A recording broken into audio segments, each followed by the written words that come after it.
Hello everyone, I'm Alan Maulana and absent number 5 and I'm from 3D and this is my midterm of English public relations. So I want to answer the first is. So it is about the case study, the Tylenol murders. It happens in 13 September 1982.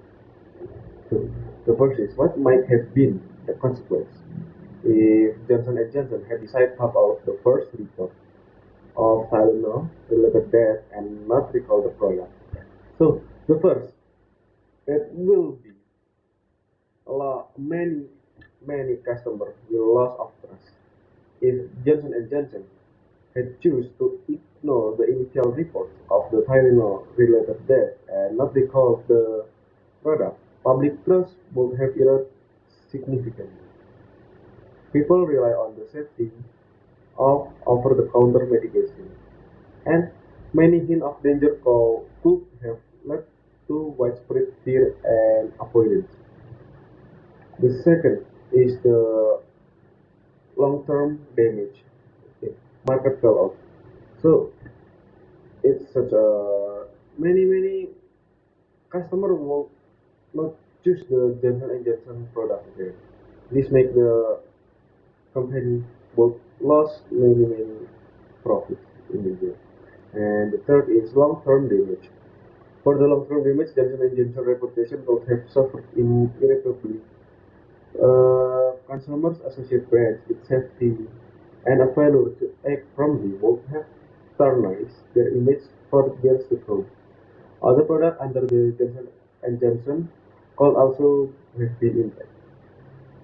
So the second is what other public relation option did Johnson and Johnson have in responding to the first round of Tylenol murder? The first is a selective recall. Instead of complete recall, Johnson and Johnson could have recalled specific batch or lot of Tylenol. This approach would have minimized the impact on the entire product line while addressing the immediate safety concern. However, it would have been challenging to pinpoint the exact tainted batch. And the second is transparent communications.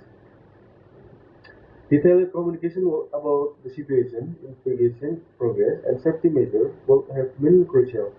The company could have held press conferences, issued regular updates, and engaged with the healthcare professionals. Transparency builds trust and demonstrates responsibility.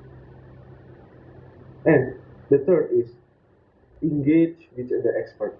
Collaborating with independent experts like toxicologists and epidemiologists would have lent credibility to their action.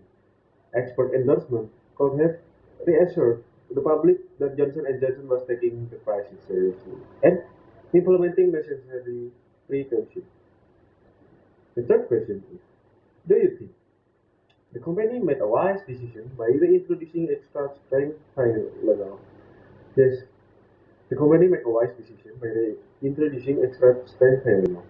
The decision to reintroduce extra strength Tylenol was a calculated risk. By implementing tamper-evident packaging and safety seals, Johnson and Johnson aimed to regain consumer trust. But it was paid off as the brand recovered and regained the market share. The number four is, in light of the response of other companies not to move precipitously when faced with a crisis, do you think Johnson and Johnson should have acted so quickly to remove the Tylenol product when the second round of Tylenol murder occurred in 1986?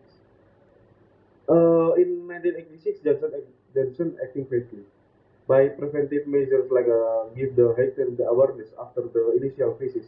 G&G safe action during the second round of murder in 1986 was prudent, removing Tylenol from the shelf promptly prevent the further harm. Waiting could have led more the fatalities and intensified public outrage. The second is the public perception. A acting swiftly demonstrate their commitment to consumer safety. The company prioritized life over the profits. The public appreciate the decisive response, even though it was a difficult decision.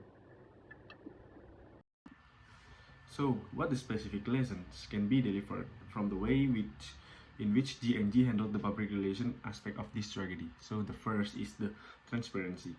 The transparency by open communication by building trust. GNG transparency during the crisis helped maintain credibility. And the second is the swift action. Quick decisions during the crisis are crucial. Delaying response can exacerbate the situation. And the third is consumer safety. First, prioritizing consumer of safety over profit is essential. GNG recall decision reflected this principle. And the number four is the crisis preparedness. Companies should have crisis management plans in place. Being prepared minimize damage and ensures a coordinated response. So, the number six. Next is the number six is what was the media environment when the Tylenol crisis occurred? How might the result have different if the crisis occurred today? So, in the 1982, when the Tylenol crisis occurred, the media landscape was significantly different from today. How? Because in that era, traditional media is dominance. The primary source of news were newspaper, televisions, and radio. People relied on this established channel for information. Newspaper had morning and evening editions, and TV news broadcasts were scheduled at a specific times. There were no 24-hour news channel or instant updates via social media. And the next is slower dissemination. News spread more gradually. When a significant event occurs, journalists will investigate, write articles, and editors will review and publish them. TV news, where stories were carefully crafted and aired during time slots. The lack of real-time updates present a coherent narrative. The process was deliberate and true. The next is limited global reach. While major events like a Tylenol positioning received national attentions, the global reach was limited. International news took longer to travel, and local events often dominate headlines. The interconnectedness we experience today through the internet and social media was absent. The next is the trust in established institutions. People generally trusted in established media outlets. Journalists were seen as a credible source of information. Skepticism exists, but there was less room for misinformation or sensationalism. Imaging next is the imagining the skin. Picture newsroom bustling the typewriters. Reporters make phone calls and editor discussing headlines. Imagine waiting for the morning paper to learn about unfolding events. The pace was slower, but the impact was profound. Number 7.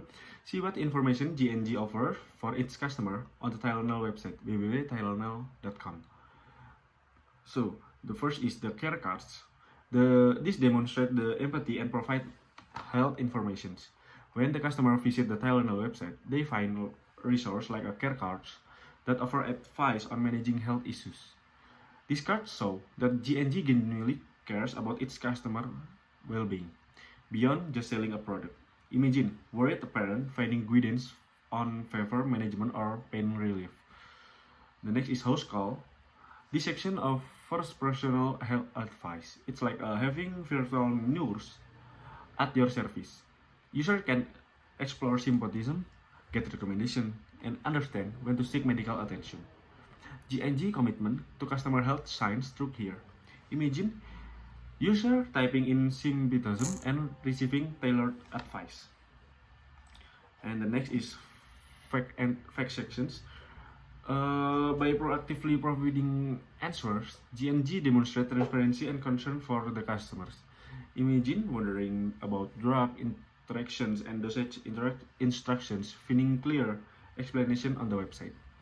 And the next is the future crisis communication. If new health scares surface, GNG will likely to use the website to provide real-time updates, safety measures, and expert guidance. Imagine on the banner on the homepage, Leslie update, safety measure on the XGZ products. The website become a lifeline for accurate information during crisis. And next is the strategic communication. GNG website isn't just a marketing tool. It's a vital channel for a crisis management. That's all from me. Thank you.